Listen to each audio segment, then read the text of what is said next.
RCB WPL champions for the second time. ನಮ್ಮ RCB team hat trick champions ಆಗಿ history create ಮಾಡಿದ್ದಾರೆ. 2024 ಅಲ್ಲಿ women's, 2025 ಅಲ್ಲಿ ಮೆನ್ಸ್, ಈಗ 2026 ಅಲ್ಲಿ ವುಮೆನ್ಸ್. ಹ್ಯಾಟ್ರಿಕ್ ಚಾಂಪಿಯನ್ಸ್ ಆಗಿರೋದೆಲ್ಲ ರೆಕಾರ್ಡ್ಗಳೆಲ್ಲ ಪುಡಿ ಪುಡಿ ಆಗಿರೋದು.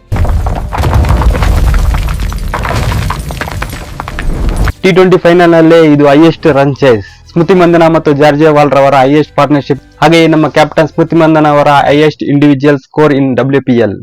RCB ಈ ಟೂರ್ನಮೆಂಟ್ ಗೆಲ್ಲೋಕೆ ಕಾರಣ ಟೀಮ್ ವರ್ಕ್. ಆಡಿದ 9 ಮ್ಯಾಚ್ಗಳಲ್ಲಿ 5 ಬೇರೆ ಬೇರೆ ಆಟಗಾರರು ಪ್ಲೇಯರ್ ಆಫ್ ದ ಮ್ಯಾಚ್ ಪ್ರಶಸ್ತಿ ಗೆದ್ದಿದ್ದಾರೆ. ಪಾಯಿಂಟ್ಸ್ ಟೇಬಲ್ ನಲ್ಲಿ ಟಾಪ್ ಬಂದ ಟೀಮ್ ಇಲ್ಲಿವರೆಗೂ ಕಪ್ ಗೆದ್ದಿದ್ದೇ ಇರಲಿಲ್ಲ. ಆ ರೆಕಾರ್ಡ್ ಕೂಡ ಬ್ರೇಕ್ ಆಗಿದೆ. ಆದರೆ ಪಾಪ ಡೆಲ್ಲಿ ಕ್ಯಾಪಿಟಲ್ಸ್ ಸತತ 4 ಬಾರಿ ಫೈನಲ್ಸ್ ಸೋತಿದ್ದಾರೆ.